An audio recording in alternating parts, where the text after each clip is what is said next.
Alam ko po lahat kayo ay nag-aantay anong mangyayari sa debate sa panig po ng Presidente at ni retiridong retired Justice Antonio Carpio. Totoo po, hinamon po ni Presidente si Justice Carpio sa debate. Pero ang pagdidebate po ay dalawang bagay, di ba po? Sino ba ho ang responsable sa pagkawala ng Scarborough Shoal? Yung detalye po na sinabi ni Antonio Carpio sa kanyang gusto maging debate, kung kabahagi daw po si retired Justice Carpio dun sa pagkawala ng Scarborough Shoal. Hindi naman po yun ang subject matter ng debate. At subject matter po ng debate ay sino at anong administrasyon ang naging dahilan kung kailan nawala po sa Pilipinas ang possession sa Scarborough Shoal, at kung gusto nyo, tanungin na rin natin, sino at anong administrasyon na nawala sa atin ang Mischief Reef. Now, anyway, handang-handa po sana ang Presidente na dumibate, pero kagabi po, tinanggap po niya ang advice ng ilang mga miyembro ng gabinete, kasama na po si Executive Secretary Mediel Dea. Ang sabi po ng ating mga gabinete, at sinusugan po ito ng dalawang senador, si Senate President Soto at saka si Senator Pimentel, na unang-una, wala pong mabuting magiging resulta itong debating ito para sa sambayan ng Pilipino. Pangalawa, nanindigan po ang mga miyembro ng gabinete na bakit papayag sa debate. Nakaupong presidente naman si Presidente Duterte, at si Antonio Carpio po, Attorney Antonio Carpio, bagamat siya ay dating mahistrado, ay ordinaryong mga abogado na ngayon. Parang hindi naman po tabla, no, na ang Office of the President, na Presidente mismo, ay harap sa isang ordinaryong mambabatas. Parang hindi po patas. At ang pangatlo at pinakaimportante ay sinabihan po ang Presidente ng ating mga miyembro ng gabinete na napakahirap po na mag-participate ang Presidente sa ganyang debate. Bakit po? Kasi nakaupo pa siyang Presidente. At ibig sabihin, lahat po ng masasabi ng Presidente doon sa debating yon ay makaka-apekto po sa mga pulisiya ng gobyerno.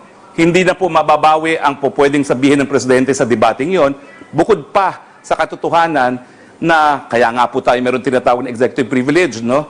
Yung mga bagay-bagay na hindi dapat isa publiko para makagawa ng mga tamang desisyon, bagamat hindi popular na desisyon ng isang presidente. Mako-compromise po yung mga bagay-bagay na ito, yung mga impormasyon na ito, kung papayag po at ituloy ng presidente ang pagdebate kay dating Supreme Court Justice Antonio Carpio. Pero tuloy po ang debate. Ang sabi po ni Presidente, kung papayag si Antonio Carpio, tuloy po ang debate dahil importante naman na marinig yung mga ideyas, no, para ang mga taong bayan ang makagawa ng konklusyon. Ang sabi po ni Presidente, tinatalaga niya po ang inyong abang lingkod na makipagdebate kay retired Justice Antonio Carpio. At tinanggap ko naman po ang pagtatalaga ni Presidente. Sabihin lang po ng Philippine Bar Association kung kailan, saan ang debate, at sisipot po tayo ron. Pero ang pagdidebatihan po malinaw.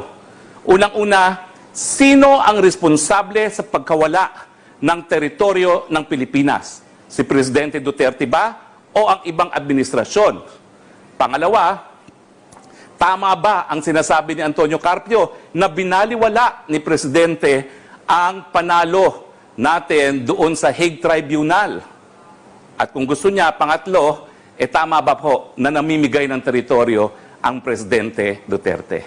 Ang sabi po nila, kaya nga po natin pinangangalagahan ang debate, ang malayang pananalita, dahil the true test of truth is the power of an idea to be accepted in the free marketplace of ideas.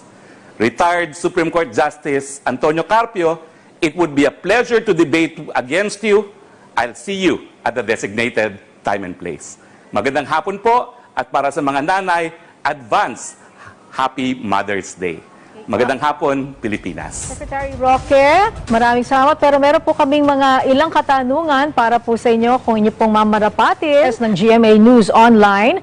May we get the palace's reaction to this? Former DFA Secretary Albert Del Rosario said, it's a national tragedy that the President Duterte, is taking the side of China and treating the arbitral ruling as a scrap of paper meant to be thrown in the waste basket.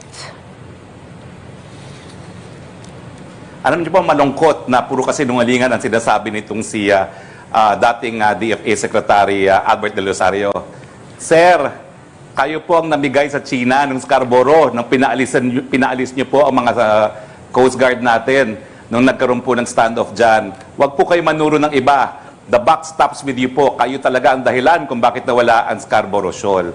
Pangalawa po, sino nagsabing binabasura ng presidente yung Hague ruling? Di ba ho, sa kanyang address sa United Nations General Assembly, sinabi nga niya, pinaninindigan niya ang Hague ruling na kabahagi na po ng international law. Itigil niyo na po ang inyong kasinungalingan. Okay? Pangatlo, ang ibig sabihin ni Presidente po, bagamat tayo nanalo, yan po ay nasa papel.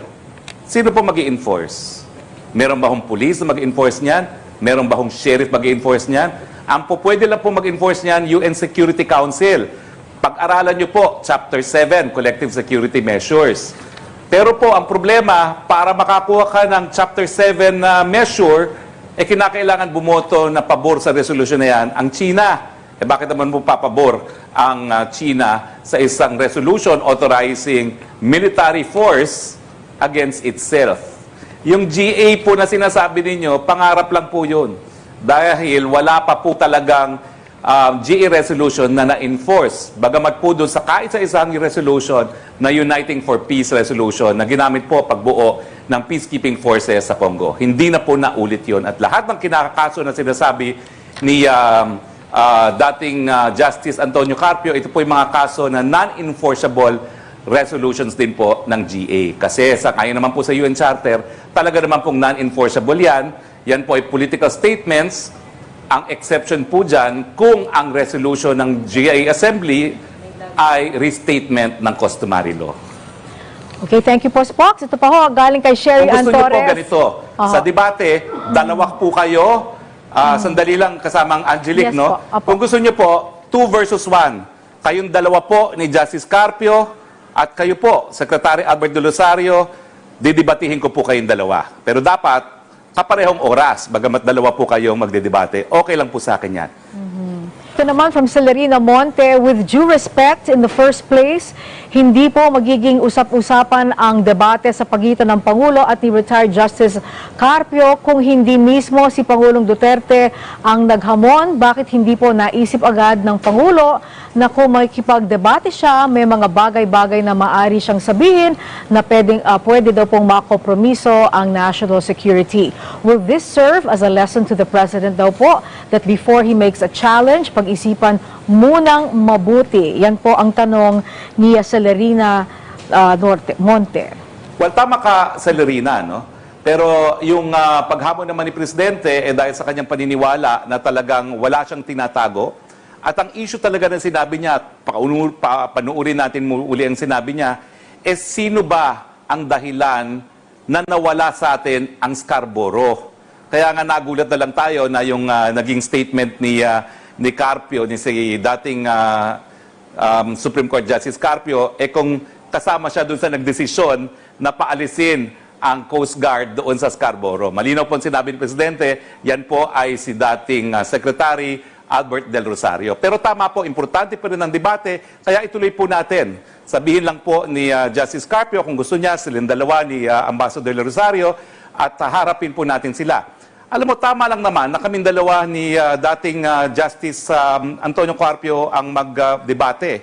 Pareho kaming abogado at pareho kaming spokesperson. Ako spokesperson po ng taong bayan ng Pilipino at ni Presidente, at siya po ay spokesperson ng isang sambayanan at nagiging spokesperson na rin ng oposisyon pagdating sa WPS o West Philippine Sea. So, patas po ang laban, spokesperson to spokesperson.